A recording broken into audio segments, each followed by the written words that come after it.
Okay, couple of important points before we get into the most important point of this segment, and that is Susan Kroll. Congratulations. That's the way they talk at the Harp in Mesa, and that's the way they'll say welcome to you, because Susan, you knew that Angelica Houston's dad, John Houston, had a dad whose name was Walter Houston. Extraordinary actor. Anybody remember The Treasure of the Sierra Madre? Of course, obviously, I'm far too young to remember that, but my dad told me. Anyway, congratulations, Susan, and thank you for watching. And thank you for being here, Lisa, because, listen, I'm telling you, I have been wanting to ask you this question ever since I found out about your book. The book, The Funny Side of Autism.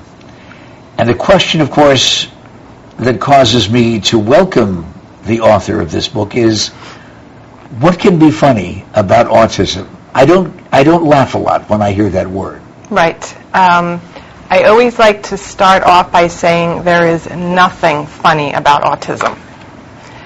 What can be funny are the things the kids do and say. Oh, that's the subtitle, too. Yes. Funny things children with autism do and say. Right. And Lisa, you know, don't you? I know. I live it 24/7. Not only in spades, but also doubly. Double, yes. I was blessed with 2 boys who were diagnosed with autism. How old? How old now? Now they are 11 and 14. Are they different with the symptoms of autism that they express? Yes, they are exact opposites of each other. Really? So basically I have one son, my 14-year-old. He's just a big, funny, happy kid who wants to sit on the couch and eat and invite everyone over. And then my little guy, he'd rather sit in the corner and, you know, rewrite a computer program and be left alone. So, are they communicative in the same way, or is that facet of their lives also different? That's different too.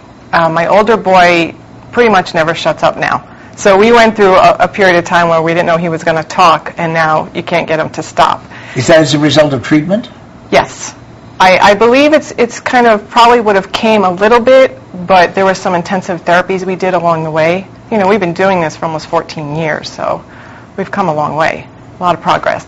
Yeah, so is science. Yes. But there's a long way to go. A long way to go, a lot of work, a lot of time. Yeah. Your breakthrough for me, though, because I've been involved in some facet of comedy all my life, including some things that I really don't intend to be funny, but to try to find the humor just seems to lessen the pain in virtually any kind of stress factor that we have in our lives. And when I saw The Funny Side of Autism, my first reaction was curiosity, and then it was, hooray for Lisa. Yeah. It's been a coping mechanism, which kind of caught me off guard. It didn't start off like that. I didn't intend to just write a book about, you know, the funny side. It kind of just happened. Through all the doom and gloom, I was realizing one day that the kids were happy and smiling and playing like any other kid. And I just thought to myself, what's wrong with me? You know, why am I moping around in this? You know, this is not healthy. So I just focused on the funny parts. And all of a sudden, I was able to share stories with my friends. I was seeing a positive side. It was becoming more of a balanced life. I didn't feel so much on the outskirts anymore. I kind of felt like part of society. Has that helped them? The kids? Yeah. Your recognition of what's funny and your acceptance of the fact that there are funny things that they say and do, has that made a difference in their lives? Has it lessened their stress? Well, I got it from them. They're the ones that taught me. And I think just me kind of getting on board, I just joined them in a sense. Give me an example. What are their names? Brandon and Andrew. Is it in that order? Brandon is older? Brandon's 14, Andrew's 11. Okay. Give me a funny Andrew. A funny Andrew. Well, let me give you a funny Brandon. He's the easier one. He's 14 now. It was about last year we're working on stranger danger. Mm-hmm. And I said, you know, we don't go near strangers. You don't know the person. I'm trying to teach him this concept, which is a very gray concept. In his little black and white way of thinking, he asked me, can I talk to a worker at the store?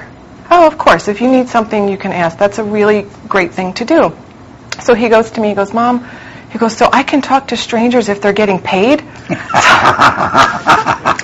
That's funny. That was funny. Is Brandon watching? Probably. Okay. Hey, Brandon, way to go. That's good stuff. Yeah. Is Brandon... Okay, is Andrew watching too? Probably not. Okay. He's probably on the computer. Yeah, then it's okay. Because he can watch us on the computer Exactly. too. Does Brandon say and do funnier things by nature than Andrew? Yes. Brandon... Is it because he's more communicative? Yes. He's more communicative. He also has this desire to learn and comprehend our world. And like I said, he's very black and white. And so when you input all these gray things, he's trying really hard to process, organize it, so he could then follow suit. And it's those interpretations in his mind that are just hilarious. What's the most logical cause that you have read about or been told about that at least people are examining as the origins of autism? There's so much controversy on that one. There's so many factors. In my personal opinion, I think there's a genetic component, and I think there are many environmental triggers that can bring it out.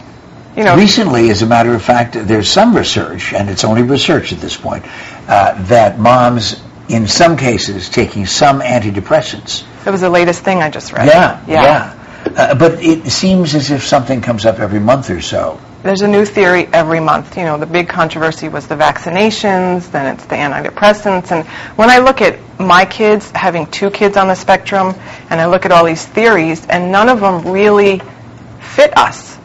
You know, they were diagnosed before their vaccinations. I didn't take antidepressants when I was pregnant. So really, I'm trying to fit somewhere in, and it just isn't matching up.